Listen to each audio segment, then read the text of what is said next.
ప్రభునందు ప్రియులారా,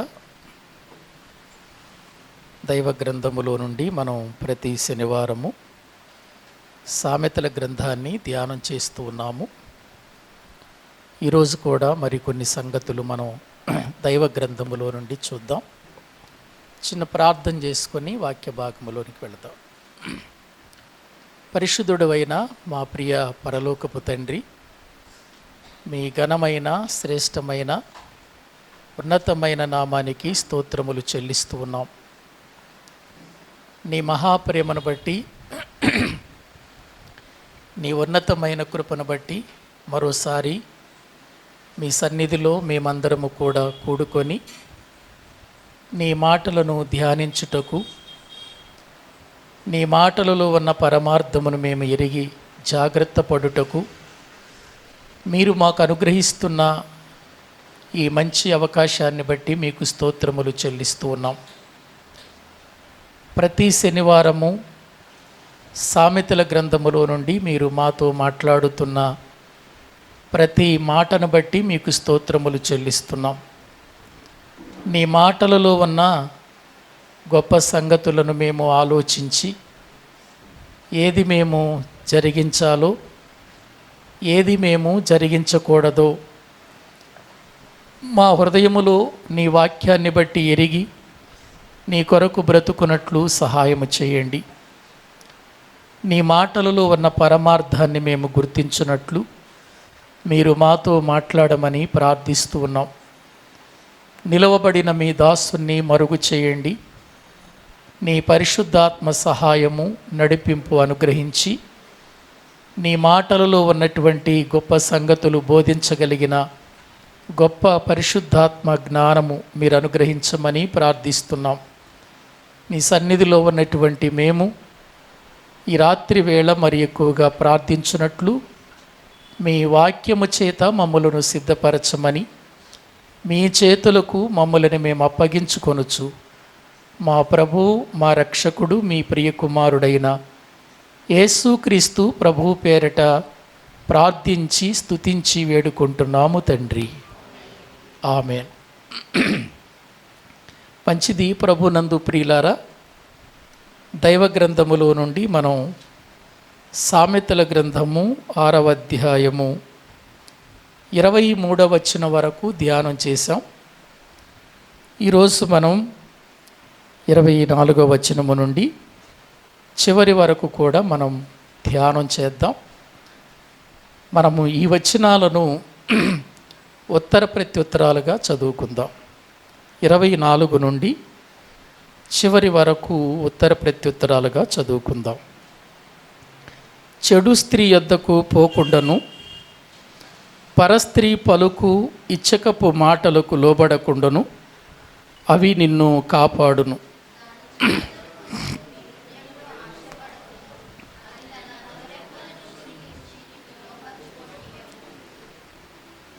వేశ్య సాంగత్యము చేయువానికి రొట్టె తొనక మాత్రము మిగిలియుండును, మగనాలు మిక్కిలి విలువగల ప్రాణమును వేటాడును.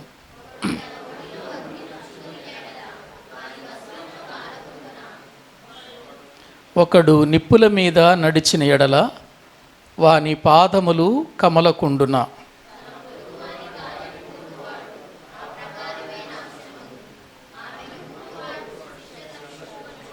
దొంగ ఆకలిగొని ప్రాణరక్షణ కొరకు దొంగిలిన ఎడల ఎవరును వాని తిరస్కరింపరు గదా.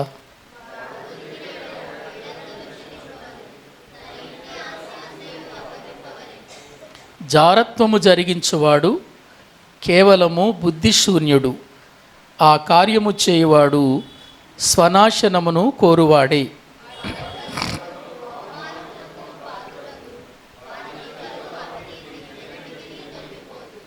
భర్తకు పుట్టు రోషము మహారౌద్రము గలది, ప్రతీకారము చేయు కాలమందు అట్టివాడు కనికరపడడు.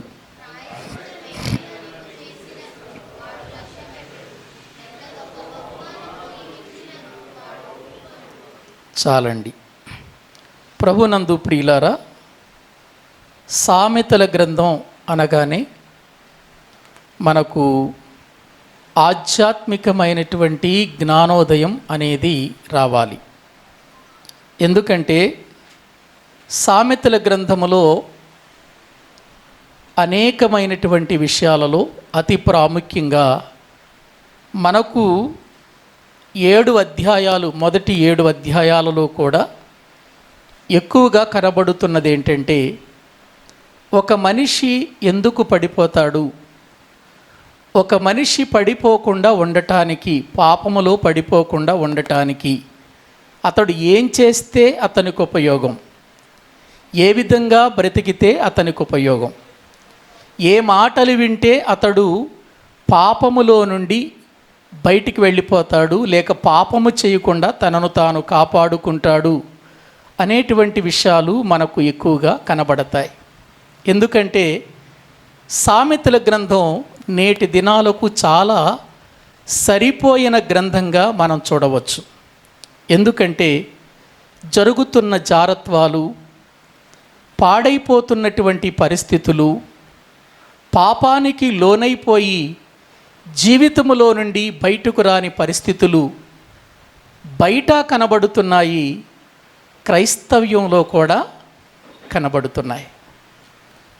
బయట కనబడుతున్నాయంటే వారు దేవుని ఎరుగని వారు, దేవుడు తెలియని వారు, దేవుని యొక్క గుణలక్షణాలు ఎరుగని వారు వాళ్ళు. మరి ఇంటి లోపల అనగా క్రైస్తవ్యంలో ఇటువంటి కార్యాలు జరుగుతున్నాయి అనంటే నిజంగా చాలా బాధాకరమైన విషయాలు. ఈ రోజున మనం మీడియాలో చూస్తున్నప్పుడు అనేక మంది బోధకులు, అనేక మంది దైవ సేవకులు, ప్రభువుని నమ్మినాము అని చెప్పుకుంటున్నటువంటి విశ్వాసులు, పెద్దలు, వీరందరినీ ఎంత భయంకరంగా ట్రోల్ చేస్తున్నారో మనం చూస్తూనే ఉన్నాం. కారణం ఏంటంటే సంఘంలో ఏది జరగకూడదో అవి కొన్ని స్థలాలలో జరగటం నేటి ప్రియులారా సమాజంలో మనము చూస్తున్నాం. ఇది చాలా ప్రమాదకరమైనటువంటి విషయం. బైబిల్ గ్రంథంలో కొరింథీ సంఘములో కూడా ఇటువంటి కార్యాలు జరిగాయి, ఇటువంటి పరిస్థితులు జరిగాయి. కానీ సంఘము మౌనంగా ఉండలేదు. అపోస్తలుడైన పౌలు ఆ సంఘానికి ఎంత గట్టి హెచ్చరిక ఇచ్చాడో మనం చూడవచ్చు ప్రియులారా. ఏంటి కారణం అనంటే ప్రియులారా, పాపము అనేటువంటిది సంఘములోనికి ప్రవేశించటం అనేది చాలా భయంకరమైనటువంటి తప్పండి. ఇది సంఘము ఎలా ఉండాలని దేవుడు ఆశించాడు అనంటే పరిశుద్ధమైనదిగాను, నిర్దోషమైనదిగాను, నిష్కళంకమైనదిగాను, మహిమగలదిగాను ఉండాలి అని దేవుడు ఆశించాడు సంఘంలో. కానీ అలా ఉండవలసినటువంటి సంఘం ఎలా మారిపోతుంది అని మనం ఆలోచన చేస్తే చాలా ఘోరంగా మారిపోతుందండి. వాక్యం దగ్గరకు వస్తున్నాము, వాక్యము వింటున్నప్పుడు వాక్యం అనే ఉదక స్నానము చేత కడుక్కొని మళ్ళీ ఆ పాపములోనికి వెళ్లకుండా బ్రతకవలసిన మనం ఆ విధంగానే వెళ్ళిపోతూ ఉన్నామండి. ఇశ్రాయేలీలను గూర్చి మాట్లాడుతూ ఇర్మియా గ్రంథంలో ఒక మాట అన్నాడు చూడండి ప్రియులారా. బైబిల్ గ్రంథంలో మనము చూడగలిగితే ఇర్మియా గ్రంథాన్ని మనం జ్ఞాపకం చేసుకుంటే దేవుడు ఆ గ్రంథంలో తన ప్రజలైనటువంటి వారు దేవునికి దూరమైపోయి ఆత్మ సంబంధమైనటువంటి వ్యభిచారములో వారు బ్రతుకుతూ వారు జీవిస్తూ ఉన్నప్పుడు ఇర్మియా ద్వారా దేవుడు వారికి తెలియచేస్తూ మాట్లాడినటువంటి మాటలు చూడండి ఎలా ఉంటాయంటే, వాక్యంలో ఒకసారి మనము ఆలోచన చేద్దామండి. వాక్యములో మనము చూడగలిగితే ఇర్మియా గ్రంథములో వారు అరణ్యమునకు అలవాటు పడిన అడవి గాడిద వలె మారిపోయారటండి. ఇశ్రాయేలీలు అనబడుతున్న వారు అరణ్యమునకు అలవాటు పడిన అడవి గాడిదలాగా మారిపోయారు అని ఆయన చాలా బాధపడుతున్నట్లుగా ఒకసారి మనము చూద్దామండి. చూడండి ఒకసారి ఆ మాటలను మనము ఆలోచన చేద్దాం. వాక్యంలో మనము చూడగలిగితే ఇర్మియా గ్రంథం చూద్దాం. ఆ మాటలను మనం ఒకసారి మనము ఆలోచన చేద్దాం.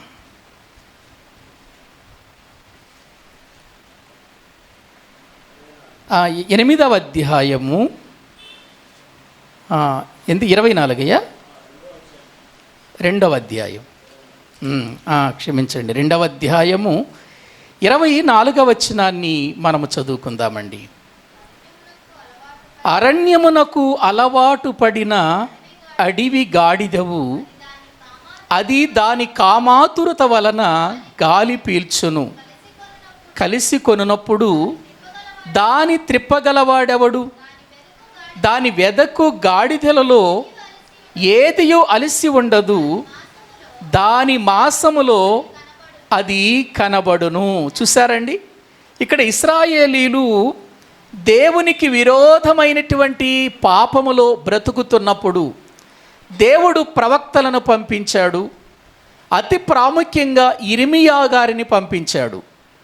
ఇర్మియా విలాప ప్రవక్తగా మనకు తెలుసు. అతడు పంపిస్తే ఇశ్రాయేలు ప్రజలు దేవుని మాటకు లోబడలేదట.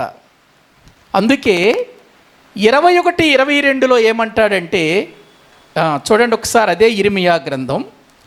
దేవుని వాక్యములో ప్రజలు ఎలా అలవాటు పడిపోయారో ఒకసారి మనము చూద్దామండి. దేవుని మాటల విషయంలో 22:21, 22వ అధ్యాయము 21వ వచనం.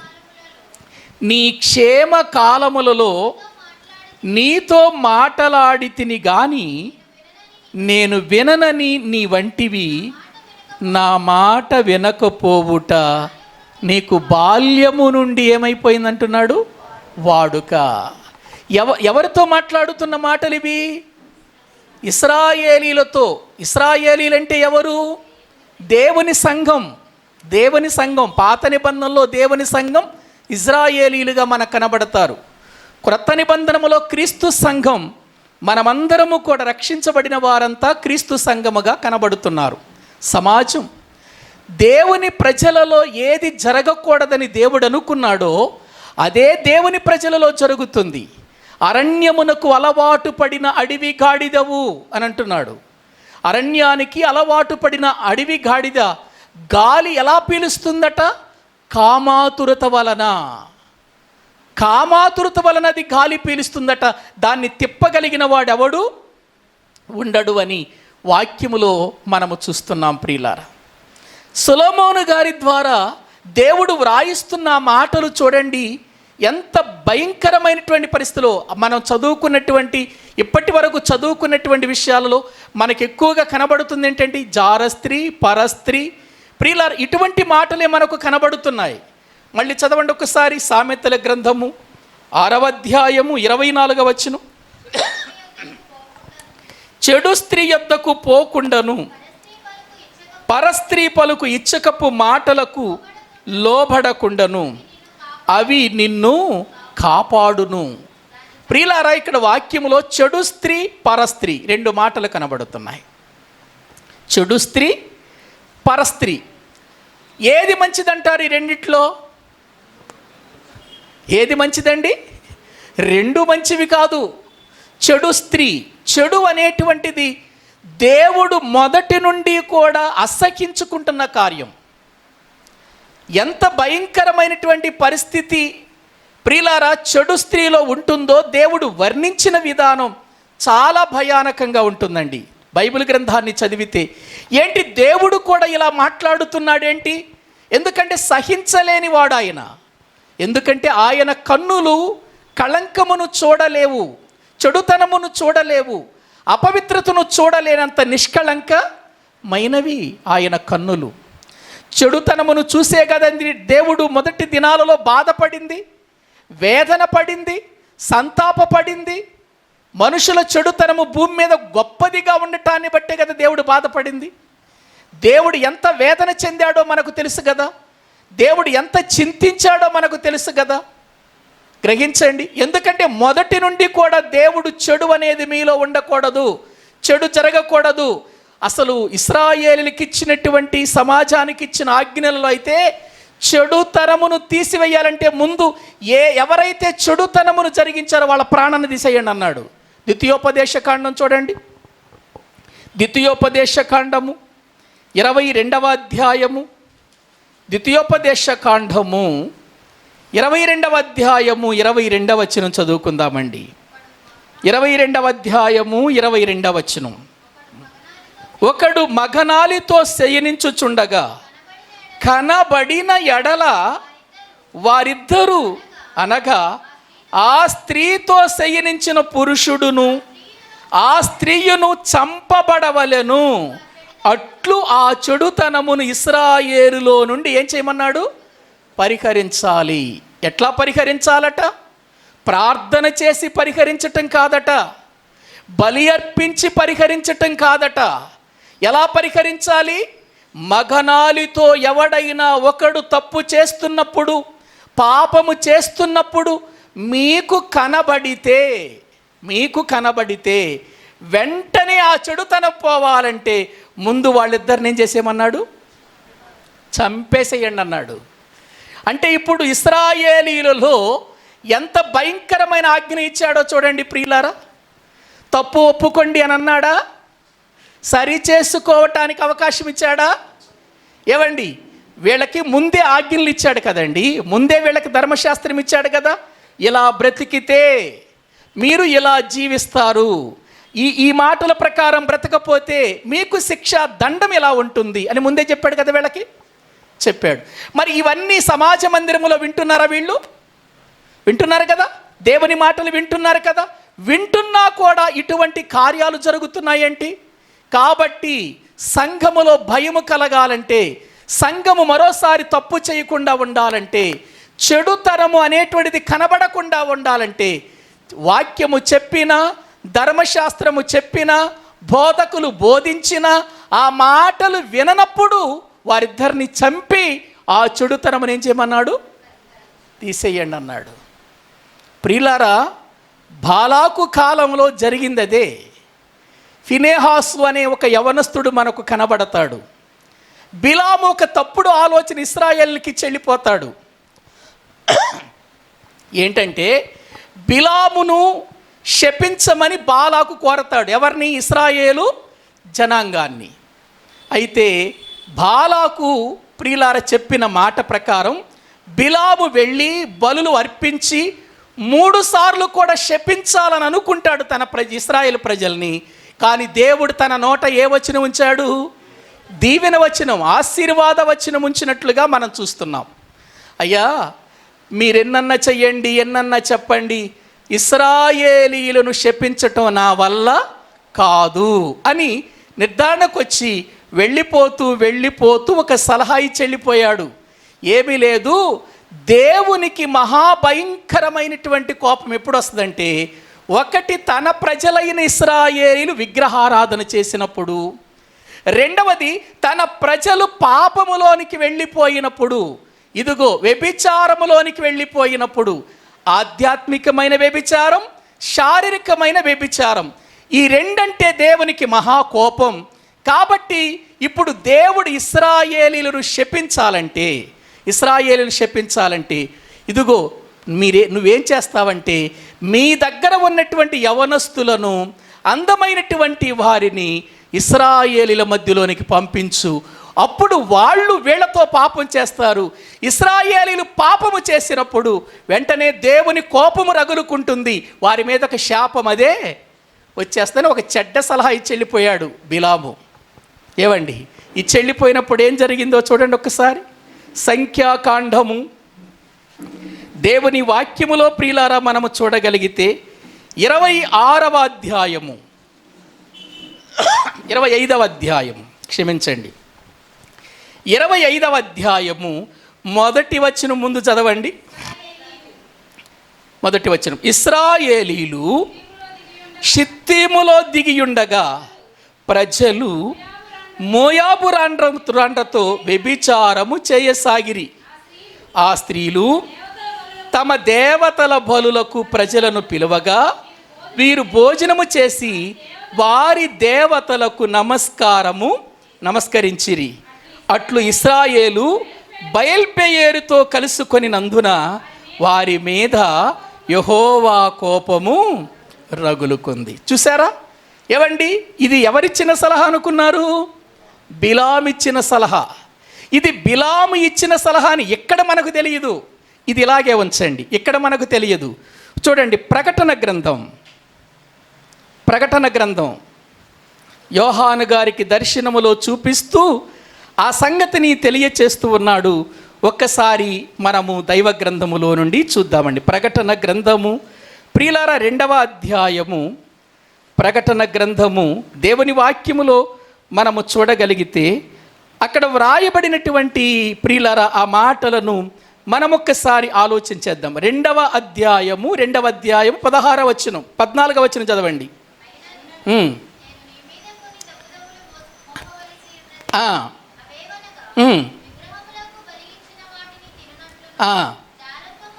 చేయునట్లును ఇశ్రాయేలీలకు ఉరియొడ్డుమని బాలాకునకు నేర్పిన ఎవరి బోధ?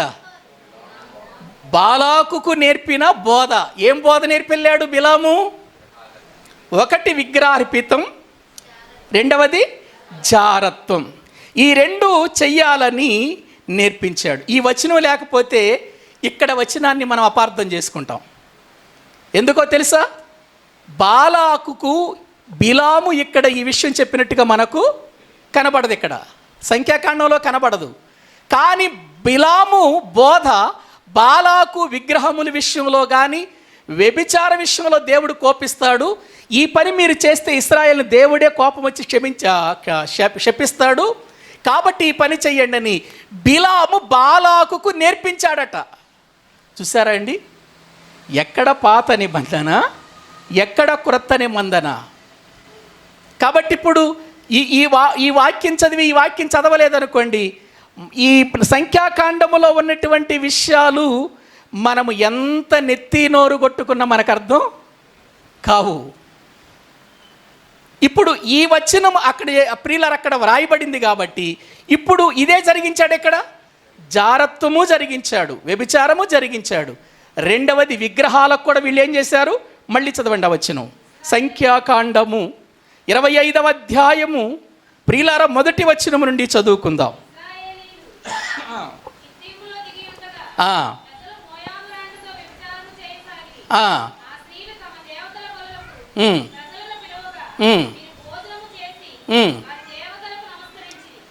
వీళ్ళు వ్యభిచారం చేశారు. చేసిన తర్వాత ఆ స్త్రీలు ఏం చేశారు? తమ దేవతలకు బలులు ఇవ్వండి రండి అని ఈ ప్రజలను పిలిచారు. ఏ ప్రజల్ని? ఇప్పటి వరకు వంకర లేని వేళల్లో వంకర వచ్చేసింది. ఏవండి, ఇంతకు ముందు వేళల్లో ఏ వంకర లేదండి. చూడండి 23వ అధ్యాయం 21వ వచనం. ఆయన యాకోబులో ఏ దోషమును కనుగొనలేదు, ఇశ్రాయేలులో ఇప్పటి వరకు వాళ్ళలో ఏమి లేదు, వంకరతనము లేదు. ప్రియులార వాళ్ళల్లో ఎటువంటి దోషము కనబడలేదు. దేవుడు వారికి తోడుగా ఉన్నాడండి. ఏది? బిలాము బాలాకుకు ఈ మాట చెప్పక ముందు వరకు. కానీ 25వ అధ్యాయంలోనికి వచ్చేసరికండి వీళ్లకు బిలాము మాటలు బాగా ఎక్కినాయి. వ్యభిచారము చేశారు ఒకటి, రెండవదిగా ఆ స్త్రీలు తీసుకొని వెళ్ళి రండి మా యొక్క దేవతలకు బలులిచ్చి తినండి మీరు కూడా భోజనం అనగానే వెళ్ళి తిన్నారండి. ఎప్పుడైతే వాళ్ళు బయల్పెయేరుతో కలుసుకున్నారో, ఎప్పుడైతే అక్కడ బలి అర్పించారో, ఎప్పుడైతే అక్కడ ప్రియులారా వారు భోజనం చేశారో, వెంటనే అక్కడ దేవుని కోపము రగులుకున్నట్లుగా దేవుని వాక్యంలో చూస్తున్నాం. ఇప్పుడు ఆయన కోపం రగులుకుంటే ఇప్పుడు ఇప్పటి వరకు వంకర లేని ఇశ్రాయేలీలు, ఏమండి, ఇప్పటి వరకు దోషము లేని ఇశ్రాయేలీలు ఈ తప్పు చేసినందువలన వంకర వచ్చింది, దోషం వచ్చింది. వంకరతనము తెచ్చుకున్నారు, దోషం తెచ్చుకున్నారు. ఇందువలన దేవుని కోపం రగిలింది. ఇప్పుడు దేవుడు ఏం చేయమంటున్నాడు చూద్దాం రండి. 4వ వచనం. అప్పుడు యెహోవా మోషేతో ఇట్లా నేను నీవు ప్రజల అధిపతులనందరినీ తోడుకొని యెహోవా సన్నిధిని సూర్యునికి ఎదురుగా వారిని ఏం చేయమంటున్నాడు? ఉరి తీసేయండి అంటున్నాడు. ఉరి శిక్ష అమలు వచ్చేసింది. ఉరి శిక్ష అమలుగా వచ్చింది. వంకరతనము లేని, దోషము లేకుండా బ్రతికిన కాలములో దేవుడు వారికి తోడై ఉన్నాడు. ఎప్పుడైతే వీళ్ళు వ్యభిచారం చేశారో, ఎప్పుడైతే వీళ్ళల్లో వంకరతనం వచ్చిందో, దోషము కనబడిందో, దేవతలకు బలులు అర్పించి భోజనం చేశారో, వెంటనే దేవుడు అంటున్నాడు, ఇంతవరకు నేను చెప్పిన మాటల ప్రకారం బ్రతికారు, ఇప్పటి వరకు నేను చేసిన ధర్మశాస్త్రం చెప్పినట్లుగా వీళ్ళు జీవించారు. ఇప్పుడు వీళ్ళల్లో ఈ వంకరతనం వచ్చింది గనుక, వీళ్ళల్లో ఈ దోషము నాకు కనబడింది గనుక ఏం చేయమంటున్నాడు? అక్కడ వాక్యములో మనము చూస్తే, ప్రజల అధిపతులందరినీ తోడుకొని యెహోవా సన్నిధిని సూర్యునికి ఎదురుగా ఉరి తీయుము అన్నాడు. ఏమండి, సూర్యునికి ఎదురుగా ఉరి తీయాలట. చూడండి ప్రియులారా, దేవుడు ప్రియులారా వారి ఎడల ఎంత కోపం. చదవండి ఆ తర్వాత. అప్పుడు యెహోవా కోపాగ్ని ఇశ్రాయేలీల మీద నుండి తొలగిపోవునని చెప్పెను. కాబట్టి మోషే ఇశ్రాయేలీల న్యాయాధిపతులను పిలిపించి, మీలో ప్రతివాడును బయల్పెయోరుతో కలుసుకొనిన తన తన వశములోని వారిని చంపవలెనని చెప్పెను. ఇదిగో మోషే కన్నుల ఎదుటను ప్రత్యక్షపు గుడారం యొక్క ద్వారమునద్ద ఏడ్చుచుండిన ఇశ్రాయేలీల సర్వసమాజము యొక్క కన్నుల ఎదుటను ఇశ్రాయేలీలలో ఒకడు తన సహోదరుల యొద్దకు ఒక మిద్యాను స్త్రీని తోడుకొని వచ్చెను. యాజకుడైన అహరోనును మనుమడును ఎలియాజరు కుమారుడునైన ఫినేహాసు అది చూచి, ఏవండి అక్కడేమో ఉరి తీయండి, ఇటువంటి తప్పు చేసిన వారిని వదిలిపెట్టకూడదు అని చెప్పిన తర్వాత కూడా వీళ్ళలో ఏమైనా భయం కలిగిందా? ఏవండి, వీళ్ళలో ఏమైనా భయం కలిగిందా? కలగలేదండి. ఈలోపు ఒక మిద్యాని స్త్రీని తెచ్చేసుకున్నాడు ఒకడు. ఇశ్రాయేలీయుడు మిద్యాను స్త్రీని తెచ్చుకొని, ఇంత జరుగుతున్నా, ఇంత కోపము, దేవుని కోపము రగులుకొని అక్కడ అనేకులు ప్రియులారా దేవుని ఉగ్రతకు లోనైపోయినా కూడా వీడు ఎంత ధైర్యంగా తప్పు చేస్తున్నాడేంటి సమాజంలో? మిద్యాను స్త్రీని తీసుకొచ్చి, అప్పుడండి యాజకుడైన అహరోను మనముడు ఫినెహాసు ప్రియులారా ఏం చేశాడో తెలుసా? అది చూచి వాళ్ళిద్దరినీ కూడా కడుపులో నుండి, చదవండి, సమాజము నుండి లేచి ఈటెను చేత పట్టుకొని పడక చోటికి ఆ ఇశ్రాయేలుని వెంబడి వెళ్ళి ఆ ఇద్దరిని, అనగా ఆ ఇశ్రాయేలీయుని ఆ స్త్రీని కడుపులో గుండా దూసుకొని పోవునట్లు పొడిచెను. అప్పుడు ఇశ్రాయేలీల నుండి తెగులు నిలిచిపోయెను. అప్పటికి ఎంతమంది చచ్చిపోయారు చూడండి? 24,000 మంది ఆ తెగులు చేత చనిపోయి. 24,000 మంది చచ్చిపోయారు దేవుని సమాజంలో. ఇప్పుడు ఇశ్రాయేలీలు కదా వీళ్ళు, దేవుని ప్రజలు కదా వీళ్ళు. ప్రియులారా, నిజంగా ఇక్కడ బలి ఇచ్చే అవకాశం ఏమన్నా ఇచ్చాడా? బలిచ్చే అవకాశం ఏమన్నా ఇచ్చాడా? ఇవ్వలా. ఎందుకు ఇవ్వలా? ఇంతకుముందు వారికి ధర్మశాస్త్రంలో దేవుడు చట్టం ఇచ్చాడు, చెప్పాడు ఇలా బ్రతకాలి, ఇలా జీవించాలి, ఇలా జీవించకపోతే భయంకరమైనటువంటి నష్టం జరుగుతుంది. అంటే దీన్ని బట్టి దేవుడు ప్రియులారా మొదటి నుండి కూడా చెడును ఏం చేస్తూ వచ్చాడు చెప్పండి? సహించలేదండి. సహించడు. అప్పుడు సహించడు, ఇప్పుడు కూడా సహించడు, ఎప్పుడు సహించడు. అనుకుంటున్నామే మనం తప్పు చేస్తున్నా, వ్యభిచారం చేస్తున్నా, విగ్రహారాధన చేస్తున్నా దేవుడు మనకి ఏ శిక్ష రానివ్వట్లేదు అనుకుంటున్నావేమో. ఆయన కోపము రేగితే ఇక నువ్వు తట్టుకోలేవు, నువ్వు సహించలేవు. ప్రియులారా, ఇది మనకు అర్థం కావాలి. మన పరిస్థితిని మనం అర్థం చేసుకోవాలి, లేకపోతే చాలా ప్రమాదం జరిగిపోతుంది. అందుకేనండి యోబు ఒక మాట అంటాడు చూడండి, 31వ అధ్యాయము, యోబు గ్రంథం 31వ అధ్యాయము 9వ వచనము నుండి చదవండి. ప్రియులారా, 31వ అధ్యాయము 9వ వచనమును మనము చదువుకుందాం. నేను హృదయమున పరస్త్రీని మోహించిన ఎడల నా పొరుగు వాని ద్వారమున నేను పొంచి ఉన్న ఎడల నా భార్య వేరొకని తిరుగలి విసురునుగాక, ఇతరులు ఆమెను కూడుదురుగాక. అది దుష్కామ కార్యము, అది న్యాయాధిపతుల చేత శిక్ష నొందదగిన నేరము, అది నాశన కూపం వరకు దహించు అగ్ని హోత్రము, అది నా ఆదాయమంతయు నిర్మూలము చేయును. చూసారా, అక్కడ చెడు స్త్రీ గురించి చెప్పాడు, కింద పరస్త్రీ అన్నాడు.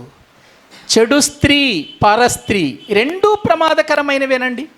ఇక్కడ యోబు మాట్లాడుతూ తన కన్నులతో ఒక నిబంధన చేసుకున్నానని మాట్లాడుతూ ఆ మొదటి వచనంలో తిరిగి 9వ వచనం వరకు వచ్చేసరికి నేను హృదయమున పరస్త్రీని మోహించిన ఎడల నా పొరుగువాని ద్వారమున నేను పొంచి ఉన్న ఎడల నా భార్య వేరొకని తిరుగలి విసురును, ఆమెను ఇతరులు కూడుదురుగాక. చూసారా, యోబు ఎంత గట్టి ప్రియులారా ఒక తీర్మానం చేసుకుంటున్నాడు. ఒకసారి మీరు ఆలోచించండి. నేను తప్పు చేస్తే, నేను మరొకని ద్వారమున ఉంటే నా భార్యను ఎంతోమంది కూడతారు. ఏమండి, ఈ యోబు కాలానికి ధర్మశాస్త్రం లేదండి. మళ్ళీ ఈ యోబు కాలానికి ధర్మశాస్త్రం లేదు. యోబు కాలానికి ధర్మశాస్త్రం లేకపోయినా యోబు ఎంత కఠినమైన మాటలు మాట్లాడుతున్నాడు చూడండి. నేను తప్పు చెయ్యను, నేను వేరొకని ద్వారమని నిలబడను, ఇదిగో నా భార్యను మరొక చోటకి వెళ్ళేటట్టుగా శాపాన్ని నేను కొని తెచ్చుకోను. ఎంత అద్భుతమైనటువంటి మాట అంటే, ఒక పరస్త్రీ విషయంలో కానీ ఒక చెడు స్త్రీ విషయంలో కానీ ఆనాటి భక్తులు ప్రియులారా ఎలా బ్రతికారో మనము ఆలోచించాలి. దీనివలన శాపమేనండి మనకు వచ్చేది, దీవెన రాదండి దీని మీద మన మీదకు ప్రియులారా. అందుకే ఇక్కడ దైవ గ్రంథంలో మనము చూస్తే ప్రియులారా ఆయన మాట్లాడుతూ ఇదిగో వీటన్నిటి నుండి నువ్వు కాపాడబడాలి, ఇవి చెయ్యకుండా జాగ్రత్తగా ఉండాలంటే ఆజ్ఞ దీపముగా ఉండాలి, ఉపదేశము వెలుగుగా ఉండాలి. పైన చెప్పాడు కదా వచనాలు, వాక్యములో శిక్షార్థమైన గద్దింపులు వినాలి, సరిచేసుకోవాలి, జాగ్రత్త పడాలి అన్నాడు కదా. ఏమంటే చదవండి వచనం, సామెతల గ్రంథము 6వ అధ్యాయము 23వ వచనం. ఆజ్ఞ దీపముగాను ఉపదేశము వెలుగుగాను ఉండును. ఈ 3 అవసరం అండి. పాపము చెయ్యకుండా ఉండటానికి, తప్పులోనికి జారిపోకుండా ఉండటానికి, మనము జారత్వములోనికి వెళ్ళిపోకుండా, పరస్త్రీ ప్రియుల స్థితిలోనికి వెళ్ళిపోకుండా మనల్ని కాపాడేది ఏంటి చెప్పండి ప్రియులారా? ఈ లోక సంబంధమైన జ్ఞానము కాదండి. దేవుని ఆజ్ఞ మనకి ఎలా ఉండాలట? దీపముగా ఉంచుకోవాలి. ఆయన ఉపదేశాన్ని మనము వెలుగుగా ఉంచుకుంటే అది మనము నడవవలసిన మార్గం ఏంటో మనకు తెలియచేస్తుంది. ఒక వ్యక్తి పాపములోనికి వెళ్ళిపోయాడు, ఒక వ్యక్తి పరస్త్రీ యొక్క ప్రియులారా ఒడిలోనికి వెళ్ళిపోయాడు, ఒక వ్యక్తి జీవితంలో చెడు స్త్రీ ప్రియులారా స్థానానికి వెళ్ళిపోయాడు అని అంటే దాని అర్థం ఏంటంటే ఆ వ్యక్తి పాస్టర్ అయినా, పెద్ద అయినా, విశ్వాసి అయినా ఆ వ్యక్తి ఆజ్ఞని ఎలా మార్చుకోలేదు? దీపముగా చేసుకోలేదు. దేవుని ఉపదేశాన్ని వెలుగుగా మార్చుకోలేదు. ఎందుకంటే అండి, ఒక వేశ్య, ఒక స్త్రీ, ఒక పరస్త్రీ ఒక మనిషిని ఆకట్టుకునే విధానము ఎంత భయంకరంగా ఉంటుందో చూడండి. అక్కడ పైన చెబుతున్నాడు 25వ వచనం, దాని చక్కదనమందు నీ హృదయములో ఆశ పడకుము, అది తను కనురెప్పలను చికిలించి నిన్ను లోపరచనల్ల నీయకుము. చూసారా, దాని చక్కదనమందు నీ హృదయములో ఆశపడకము అంటే ఒక చక్కగా రెడీ అవుతుందన్నమాట. ఇతరులను పడగొట్టడానికి, ఇతరులను నాశనము చేయటానికి ప్రియులారా ఒక చక్కని ఆ స్థితి ఆమెలోనికి రావాలని రెడీ అవుతుందట. మొన్న వాట్సాప్లో నాకు ఒక ప్రియులర వీడియో వచ్చింది. ఆ వీడియోలో ఏంటో తెలుసా? భార్యాభర్తలిద్దరూ కోర్టుకి వెళ్ళారు.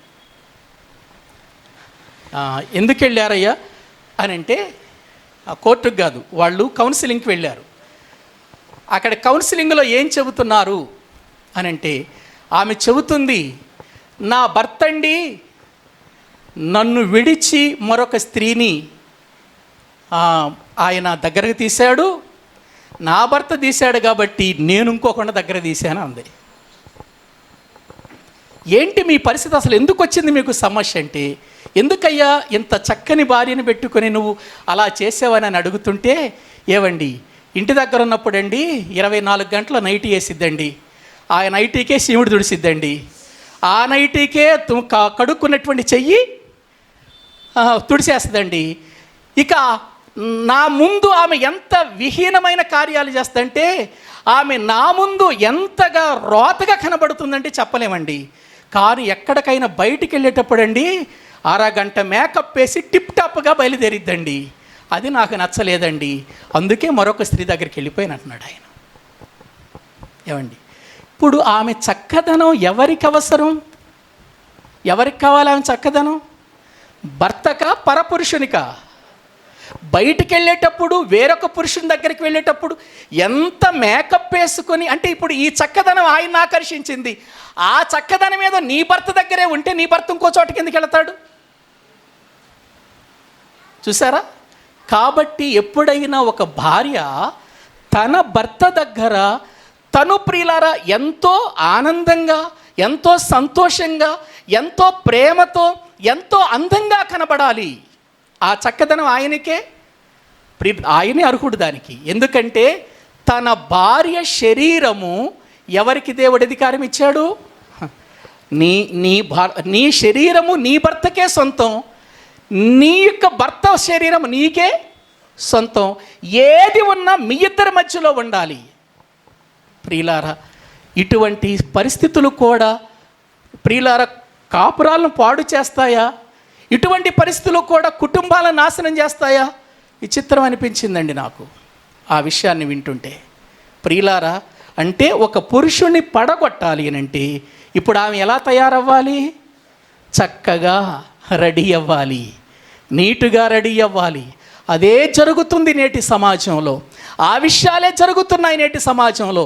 కుటుంబాలు పాడైపోతున్నాయి, పిల్లలని చూడటం లేదు, పెద్దలని చూడటం లేదు, ఎంతోమంది జీవితాలు సర్వనాశనం అయిపోతున్నాయి. ప్రియులారా, ఇదిగో అది తన కనురెప్పలను చికిలించి తనను లోపరుచుకుంటుంది అని అన్నాడు. ఆ తర్వాత వాక్య భాగములో వీడు చక్కదనము చూస్తాడు, వెళతాడు ప్రియులారా ఆ స్త్రీతో, ఆ మగనాలు దగ్గరికి వెళతాడు, ఆ యొక్క వేష దగ్గరికి వెళతాడు, చివరికి మిగిలేది రొట్టె తునక అన్నాడు. ఏం మిగులుతుంది?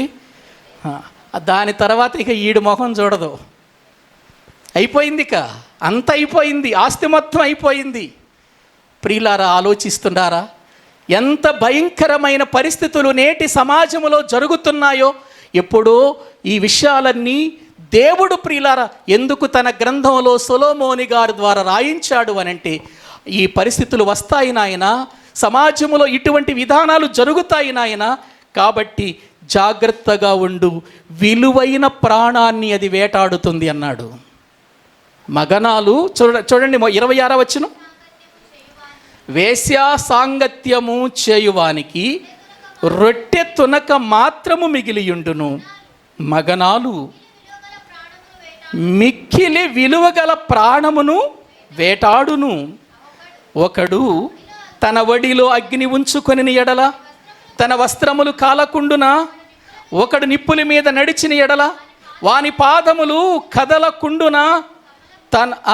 కమలకుండునా, తన పొరుగు వాని భార్యను కూడువాడు ఆ ప్రకారమే నాశనమగును, ఆమెను ముట్టువాడు శిక్ష తప్పించుకొనడు. ఏవండి, అక్కడ చెబుతున్న మాట చూడండి, వడిలో అగ్ని ఉంచుకుంటే వస్త్రాలు కాలకుండా ఉంటాయా? ఉంటాయండి? వడిలో నిప్పులేసుకున్నామండి, కాలకుండా ఉంటాయా? ఉండవు. ఒక పరస్త్రీ, ఒక చెడు స్త్రీ, ఒక మగనాలు, ఒక వేశ్య జీవితం దగ్గరికి వెళితే నీ పరిస్థితి అదే అని చెబుతున్నాడు. ఒకడు నిప్పుల మీద నడిచిన ఎడల అతని పాదములు కమలకుండా ఉంటాయా? జీవితంలో నీ యొక్క బ్రతుకు నాశనం అయ్యేది అక్కడే. నీ బ్రతుకు నాశనం అయ్యేది అక్కడే. ఎన్నో కుటుంబాలు పతనమైపోతున్నాయి. ఇదిగో ఇటువంటి పరిస్థితులే. ఎన్నో కుటుంబాలలో భార్యాభర్తల మధ్యలో సమాధానం లేకపోవటం ఇటువంటి పరిస్థితులే. ఎన్నో కుటుంబాల మధ్యలో సమస్యలు రేవటం ఇదే పరిస్థితులు. ప్రియులారా, ఆలోచించండి. ఎంత భయంకరమైనటువంటి పరిస్థితులు. ఒక పురుషుడు కానీ ఒక స్త్రీ కానీ వీరిద్దరి మధ్యలో దారి తప్పితే వారి యొక్క బ్రతుకులు ప్రియులారా వేరే స్త్రీ వైపు లేక వేరొక పురుషుని వైపు గనక చూపు మారితే నష్టం ఎంత జరుగుతుందో తెలుసా? సొలొమోను జీవితంలో దేవుడు ప్రేమించి భార్యనిచ్చాడు. ఫరో కుమార్తెను, మామూలు విషయం కాదది. కానీ అతడు ఏం చేశాడు? ఒకసారి ఆ మాటలు కూడా చదవండి. రాజులు మొదటి గ్రంథం 11వ అధ్యాయము మొదటి వచనము నుండి చదవండి ప్రియులారా.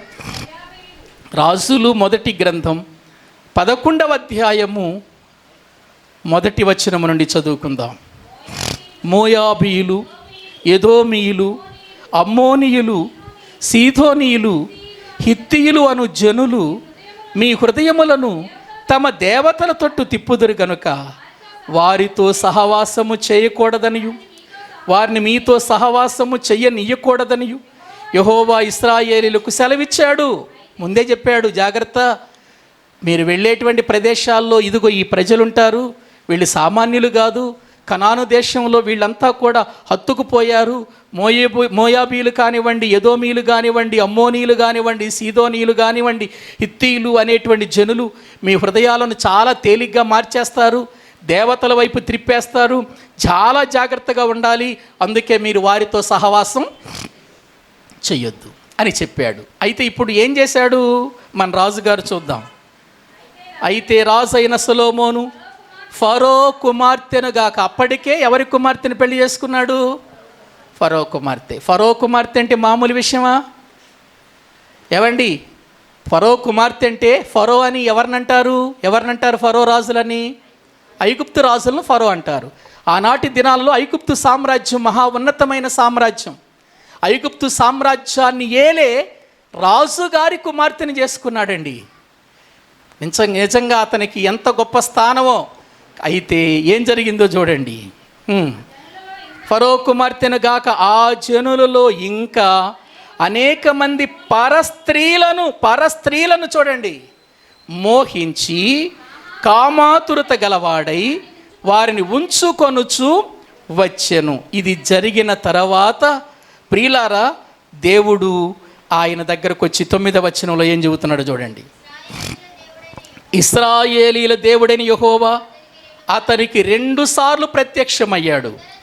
నీవు ఇతర దేవతలను వెంబడింపవలదని అతనికి ఆజ్ఞాపించినను సొలొమోను హృదయము ఆయన యొద్ద నుండి తొలగిపోయెను.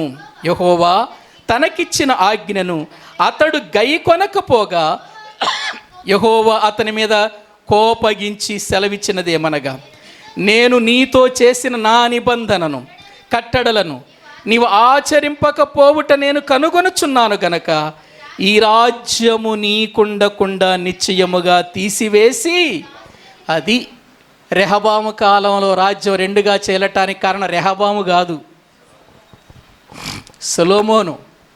సొలొమోను చేసిన పాపం, సొలొమోను చేసిన దోషం.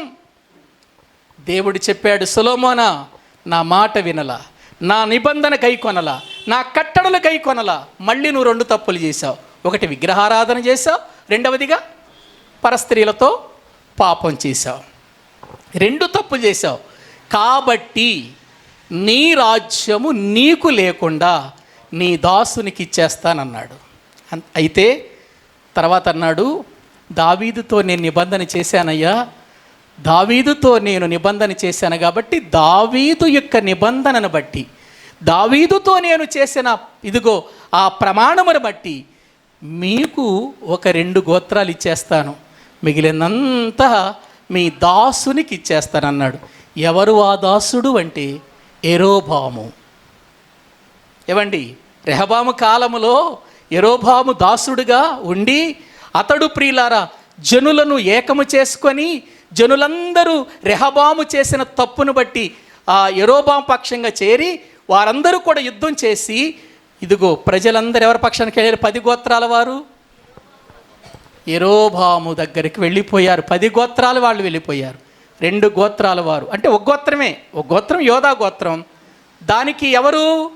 రెహబాము. ఆ రెహబాము యోధా గోత్రానికి ఉన్నాడు. మరొక గోత్రము బెన్యామీను గోత్రం ఈయనకి వచ్చింది. ఈ 2 గోత్రాలు ఎందుకు ఉంచాడు దేవుడంటే దావీదుతో నిబంధన చేశాడు. ఏ నిబంధన అంటే మామూలు నిబంధన కాదు. ఆ యోధా గోత్రములో నుండి మన రక్షకుడైన క్రీస్తు రావాలి గనుక ఉంచాడు. లేకపోతే సొలొమోను యొక్క రాజ్యం అప్పటితోనేమైపోయి చెప్పండి? పతనం అయిపోయేది. ఎంత భయంకరమైన పరిస్థితి ఆలోచించండి ప్రియులారా.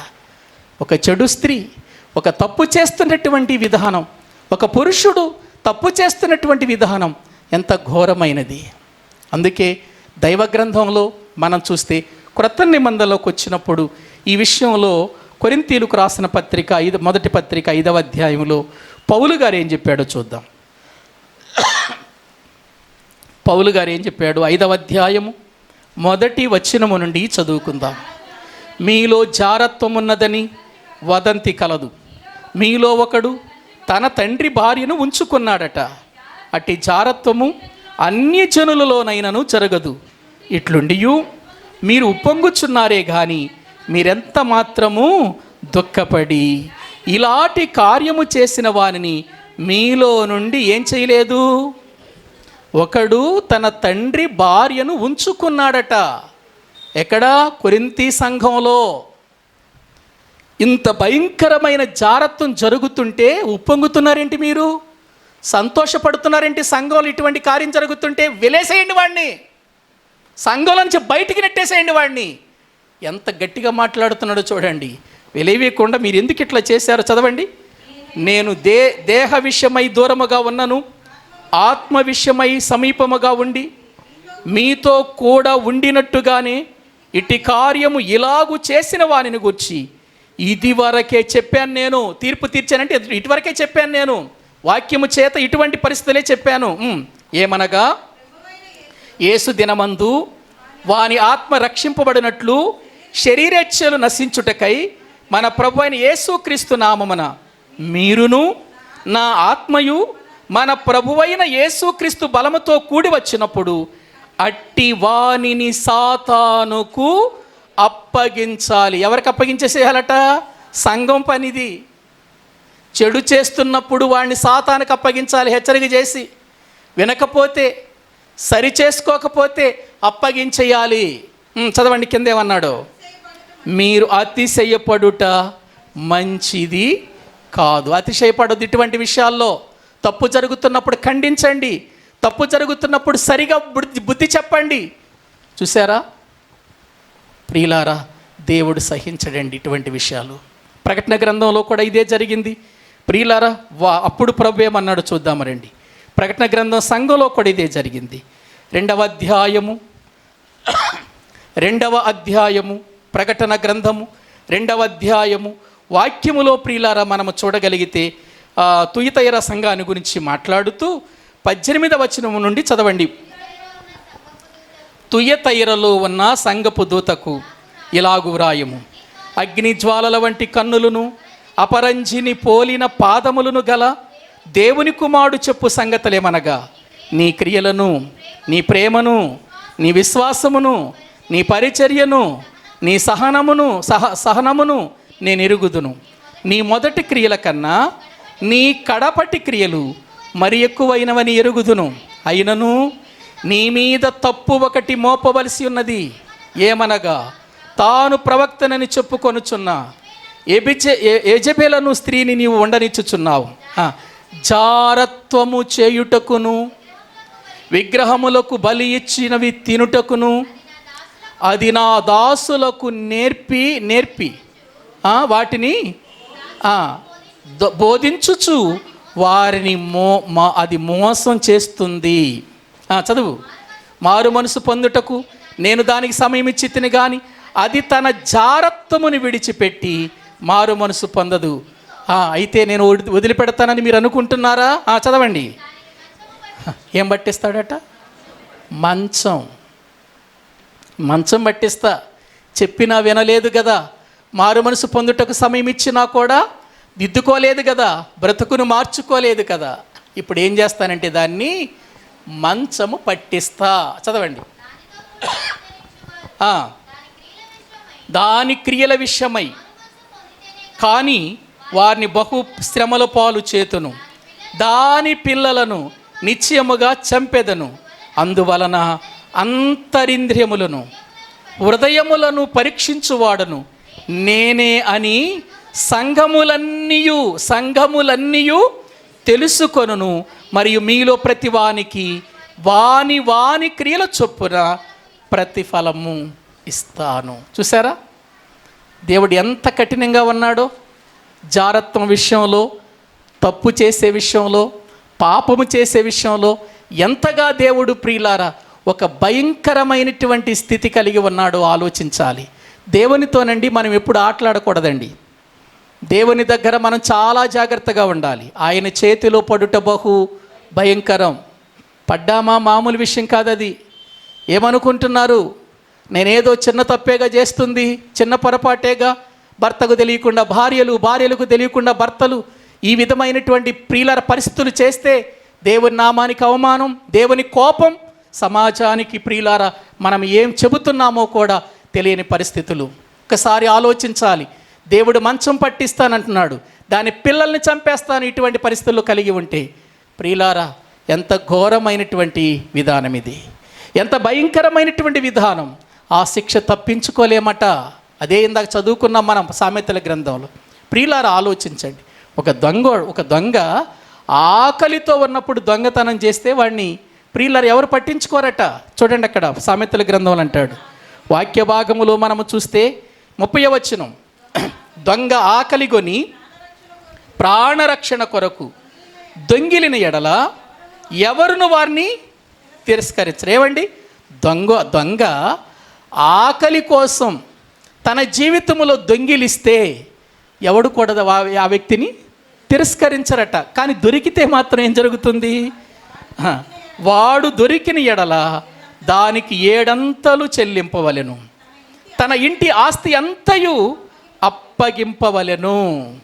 అదే ఒక దొంగ విషయంలో మాట్లాడుతున్నాడు చూడండి. అందుకేనండి బైబిల్ గ్రంథంలో ఆగూరు అనే వ్యక్తి గురించి మనం మాట్లాడుకునేటప్పుడు ఆగూరు 2 విషయాలు ప్రార్థన చేశాడు.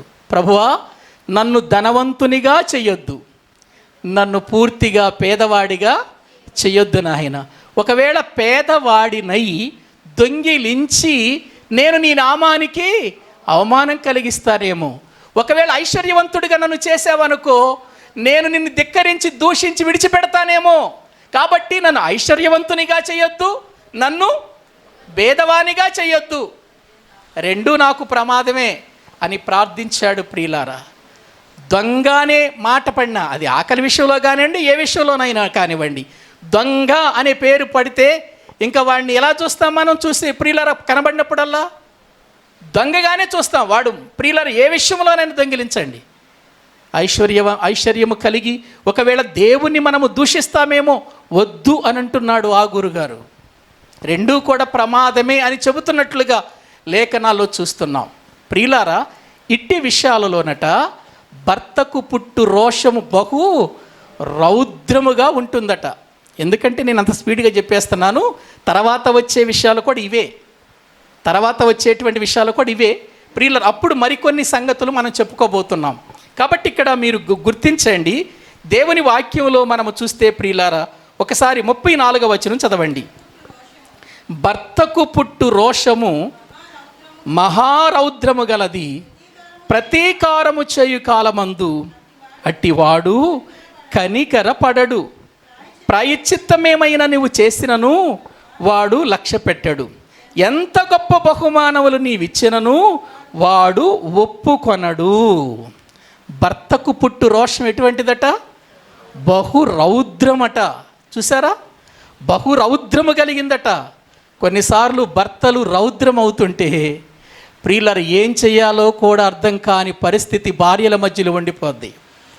భర్త రౌద్రం తెచ్చుకుంటే ఇంటిలో పిల్లలు కామైపోతారు, భార్య కామైపోద్ది, వచ్చిన బంధువులు కామైపోతారు. కారణం ఏంటి? ఈయనకొచ్చిన రౌద్రము అంత భయంకరమైన రౌద్రం. ఒకవేళ అట్లా రౌద్రము కలిగినప్పుడట ప్రతీకారము చెయ్యాలని ప్రియులారా ఒకవేళ అతడు అనుకున్నప్పుడు ఎవడైనా వెళ్ళి అడ్డుపడినా, ఎవడెళ్ళి కనికరపడు, సరిచేసుకో, తగ్గించుకో, జాగ్రత్త పడు, కోపం తగ్గించుకో అని చెప్పినా కూడా అట్టివాడేం కాడట. అది ఎంత భయంకరమైన రౌద్రం, మరి మామూలు రౌద్రం కాదు. ఏమండి, ఎంత చెప్పినా ఇక వినడు ప్రియులారా. ఇక ఎంతమంది చెప్పినా, ఒకవేళ ప్రాయశ్చిత్తం చేసినా, ఏదైనా ఇదిగో దానికి ప్రాయశ్చిత్తం చేద్దాం సరైన విధానంలో అయినా ఒప్పుకోడట. అయ్యా బహుమానాలు ఇస్తామయ్యన్నా ఒప్పుకోడట. ఏమండి, బహుమానాలు ఇస్తామన్నా ఒప్పుకోడు అని ఎంత గొప్ప బహుమానం ఇచ్చినా వాడు ఒప్పుకొనడు. అంత రౌద్రమా? ఏమండి, అంత రౌద్రం ఎందుకండి? ఆ రౌద్రం ఏం చేస్తుందో ఒకసారి ఆలోచన చేయండి. ఆ రౌద్రం వలన వచ్చేటువంటిది నష్టమే తప్ప ఏమాత్రం ప్రియులారా లాభము జరగదు. రౌద్రము వచ్చినప్పుడు భర్త చేయాల్సిన పని ఏంటంటే ప్రతీకారము చెయ్యాలని ఆలోచన వచ్చినప్పుడు ఒక వ్యక్తి నీ దగ్గరకు వచ్చి కనికరపడు అన్నప్పుడు కొంచెం తగ్గాలి, సరిచేసుకోవటానికి ఇష్టపడాలి. ఎందుకంటే నీ దగ్గరకు వచ్చి నీ రౌద్రమును ప్రియులరా ఏమాత్రం కూడా బయటికి రాకుండా ఆగు, తొందరపడొద్దు అంటున్నాడంటే కుటుంబాన్ని కట్టేవాడా పడగొట్టేవాడా? ఆయన కట్టటానికి వచ్చాడు. ఓహో, నాలో ఏదో రౌద్రం వచ్చింది, కొంచెం నేను అడిగితే నా కుటుంబం అంతా ఏం చేయబడుతుంది? జాగ్రత్త పడుతుంది. కనికరపడు అని చెప్పటానికి వచ్చినప్పుడు నువ్వు కనికరపడటం నేర్చుకో. తర్వాత ప్రాయశ్చిత్తం. సరే, ఇదిగో నీ భార్య ఈ తప్పు చేసిందని, లేదు నీ పిల్లలు ఈ తప్పు చేసిందని నువ్వు రౌద్రపడుతున్నావు కదా, దానికి ఒక ప్రాయశ్చిత్తం చెబుదాం, వాళ్ళకి అడుగుదాం, మనం సరిచేయటానికి మనం ఇష్టపడదాం అని చెబుతున్నప్పుడు ఏం చేయాలి? మనం ఆ మాట వినాలి. వింటే ప్రాయశ్చిత్తం జరుగుతుంది. అవకాశం వచ్చింది కదా. లేదు, దీనికి ఏమి ఇవ్వమంటావు చెప్పు? దీనికి నువ్వేమిమంటావు? ఏ బహుమానం ఇవ్వమంటావు? ఏమిస్తే సరిపోతుంది? ఏ గిఫ్ట్ ఇవ్వమంటావు చెప్పు అని ఒకవేళ అడిగితే, ప్రియులారా నాకు ఏ గిఫ్ట్ వద్దయ్యా, నేను నా కుటుంబం సంతోషంగా ఉంటే చాలు, ఆనందంగా ఉంటే చాలు. ఏదో రౌద్రంలో అనేశాను, రౌద్రంగా నేను మాట్లాడాను, అయితే మీరు వచ్చారు, కనికరపడ్డమన్నారు, ప్రాయశ్చిత్తం చేస్తానన్నారు, బహుమానాలు ఇస్తానన్నారు, ఇదిగో నా జీవితంలో నేను తగ్గుతున్నాను, జాగ్రత్త పడుతున్నానంటే ఏమైపోతుంది సమస్య? కానీ అలా అవడట కొంతమంది భర్తలు, అలా అవరట. లేదు లేదు, అది జరగకూడదు, అది ఏమాత్రం కూడా నేను ఒప్పుకోను. ఇక నేను పట్టినటువంటి కుందేలుకు 3 కాళ్ళు, మీరు కూడా ఆ 3 కాళ్ళు అనండి. ఇంక అటువంటి వాడికి ఏం చెబుతాం మనం? ఏం చెబుతాం? ప్రియులారా, ఒక కుటుంబం విషయంలో ఒక భార్య కానీ ఒక భర్త కానీ సరిచేసుకునే విధానం నేర్చుకోగలిగితే నిజంగా అండి అది ఒక దీవెనకరమైన కుటుంబంగా మారుతుందండి. ఎందుకు నేను ఈ విషయాన్ని చెబుతున్నాను తెలుసా అండి? ఏ కుటుంబంలో సమస్యలు లేవు చెప్పండి? ఏ కుటుంబంలో సమస్యలు రావు చెప్పండి? నేను చెబుతానండి, మా కుటుంబంలో కూడా సమస్యలు వస్తాయి. మా కుటుంబంలో కూడా వస్తాయి. నేనేమన్నా పైనుంచి ఏమైనా ఊడిపడ్డానేంటి? ఏవండి, మేము కూడా భార్య భర్తలమే, మాకు కూడా పిల్లలు ఉన్నారు, మాకు ఒక కుటుంబం ఉంది. ఏవండి, సమస్య వచ్చినప్పుడు సమస్యను పరిష్కారం చేసుకునే విధానం మనం ప్రియులారా ఎరిగితే, మన మధ్యలోనికి వచ్చిన ఒక ఆత్మీయుడు ఎవరైనా మనకు సలహా చెబితే ఆ సలహాకు మనం ఏమైపోవాలి? ప్రియులారా, తల వగ్గాలి. తల బిరుసుగా ఉన్నావనుకో అది నష్టం నీకే. ప్రియులారా ఆలోచించండి.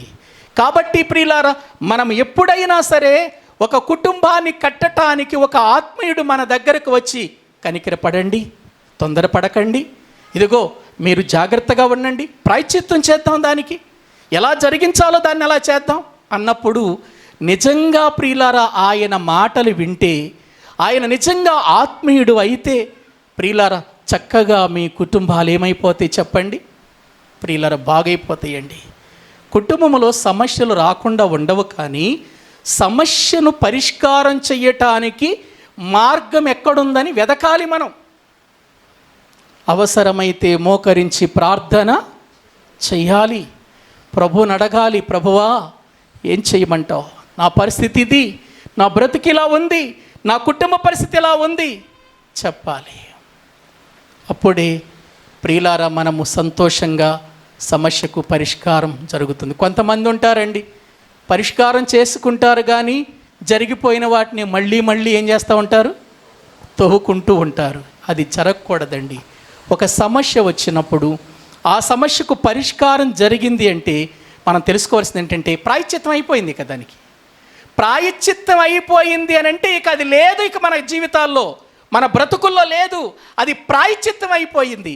నిజంగా అండి, యేసుక్రీస్తు వారు మన పాపానికి పరిహారము, మన యొక్క ప్రియుల అతిక్రమాలకు ప్రాయశ్చిత్తం చేశాడు కదండి. ప్రాయశ్చిత్తం చేశాడండి. ఆయన ప్రాయశ్చిత్తం చేశాడు కాబట్టే ఈరోజు వరకు మనం ఇలా ఉంటున్నాం. ప్రాయశ్చిత్తం అయిపోయింది అని అంటే మన పాపానికి సిలువలో పాప పరిహారము ఏం చేశాడు? చెల్లించేశాడు. ఇక చెల్లించేసిన తర్వాత మళ్ళీ ప్రియులారా మనము అదే స్థితిలోనికి వెళితే, మళ్ళీ మనం పాపపు స్థితిలోనికి వెళితే సహిస్తాడండి ఆయన? ఒకసారి ఆలోచించండి. లేదండి, అది మరిచిపోయాడు ఆయన. అందుకే ఆయన మన పాపములన్నిటినీ కూడా మరిచిపోయాడు. ఆయన మన దోషములను తీసివేశాడు.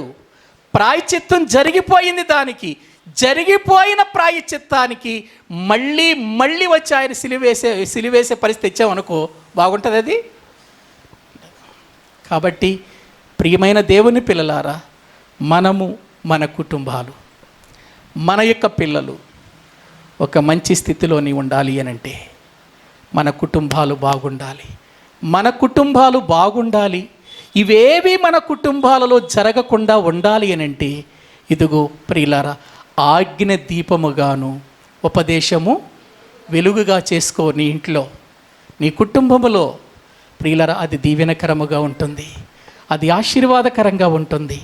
ఒకవేళ దేవుని మాటకు లేక దేవుని ఆజ్ఞకు నీవు విధేయురాలవై దేవుని యొక్క చిత్తానికి నువ్వు లోబడి ఆయన ఉపదేశాన్ని నువ్వు విని నీవు దేవుని సన్నిధిలో వెలుగుగా మార్చుకుంటే ప్రియులారా, నీ జీవితం, నీ కుటుంబ జీవితం సమాజానికి మాదిరికరంగా ఉంటుంది.